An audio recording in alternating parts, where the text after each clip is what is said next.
Anderson Cooper did. He did an interview on me. And I said, now you're going to edit that. He said, edit? He said, you're live. I said, oh, man. Anderson Cooper? Yeah. He was here? When the fire, yeah. When we had Oh, the fire? Yeah. My name is Juanita Morris, and I'm the proud owner of Fashion Star Boutique. I am the largest black or white owned boutique in St. Louis area and East St. Louis. My business was burned down during the Micah Brown riot. And I was at 9844 West Florissant. So after that burnout, I moved to this location. And I was 5,000 square feet there, and I'm 12,000 square feet here. I had a very profitable business down there. But what happened after the fire, and the reason I lost money because I lost all the inventory. But the people were so good to me until I had a GoFundMe account that they helped me. I had 3 students. They were all foreigners. I think a Chinese, and I don't know what the other 3 nationalities were. Begged me to set up a GoFundMe account, and I didn't know what they were. One was a doctor, one was where he was going to school to be a doctor. The other one, I don't forget what, but one of them, his mom and dad was rich. Anyway, they came in 3 and 4 hours to set me up a GoFundMe account. They begged me for 3 days. Could they set it up? And I wouldn't let them set it up. So finally, a banker called me trying to get me to get a loan. And he asked me, I told him I didn't want no loan because I have to pay your money back. So he told me, he said, why you don't have a GoFundMe account? So I said, I don't know what that is. So he explained to me what it was. And as soon as I hung up from him, a lady from Atlanta called me. She said, I see you don't have a GoFundMe account. Go get your GoFundMe account. You should have had it a long time ago. She just went on. And those 3 boys walked that till I got to know what the GoFundMe account. I think I wound up with about $28,000 from the GoFundMe account. But I didn't let them set it up right after the fire because I didn't know what it was. You know, they had so many scams going on. Until then, when I did let them, it was probably a week later, 8 days later, and but that Anderson Cooper thing, that a lot of people found out about that, and from Australia, Hawaii, just all over, people just. And they donated. They donated. And so I put all of it back into the business to help me get started again. Wow. How much the capital you started with and where you are right now? How much I started with? Yes. $135. This business started from $135 and a borrowed credit card that I borrowed from my brother. Went to Chicago to a show in Rosemont, Illinois to start my business. So if you're determined to start a business, sometimes you can't wait until you get a lot of money. Wow, yeah, that really, where do you get these clothes? I buy them at trade shows. I go to New York, Atlanta, Chicago, wherever there's a trade show or wherever there's a wholesale place, California, I just travel and I just buy them from all over. So far you're happy, you're making profit? Yes. That's good. How many employees do you have? This is the only one. I can only handle this one. Only one. Are you planning to expand? No, I think I'm just going to, I've learned, have other businesses besides this. I have a home health care and I have real estate property. So you can't have your hands in two. You have to be in your business to run your business. Yeah. And I'm only one person, so that's why I don't stick with this. I got faithful customers that come here, so. That's good. What's the value of this business right now? Close to $1 million. Yeah, that's good. What are the challenges you face in this area as a business owner? Oh, there's always challenges in business. There's ups and downs.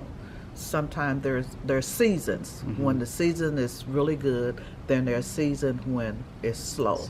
So you save for when you're up there. So when you come down here, you have something to help you with. What are the good skills you have? People skill. People skills. People. You have to love people. Be good to people. Be fair to people. Tell people the truth. If they ask you, say, well, how you like this? If you know it don't look good on it, don't tell it. Just to sell it. You know, because my business is, I don't do a lot of advertisement. It's by word of mouth. Wow. So if I sell you something and it looks good on you, somebody's going to say, where did you get that from? Yeah. You're going to tell them. And then that's how my business.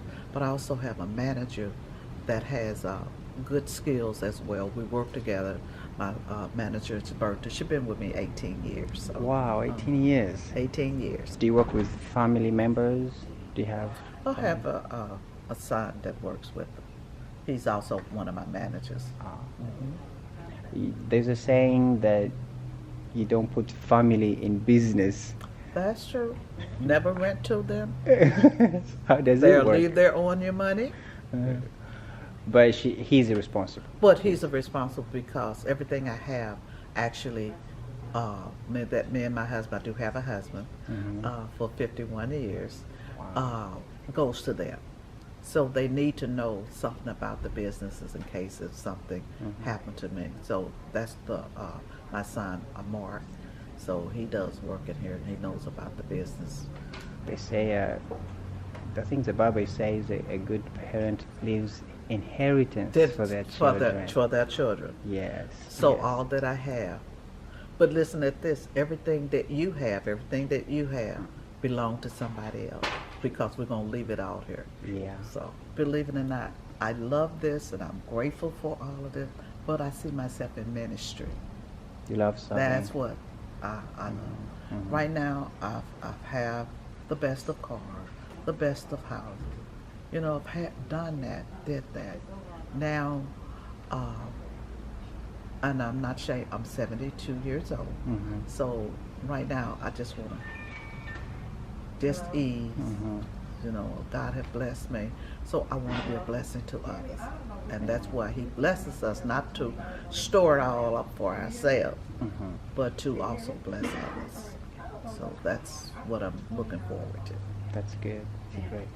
Did you always want to be a business? Never thought about it. Never, ever thought about it. What happened was, I worked at a place that I did not like. What was it? It was called Missouri Butcher, and I was a pricer, and I hated the place.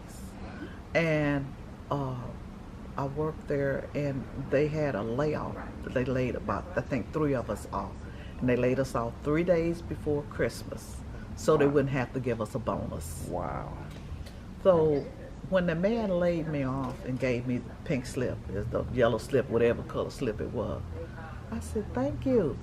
And he looked at me, he said, you don't mean that. I didn't know why I was thanking him, but see, God had something else for me.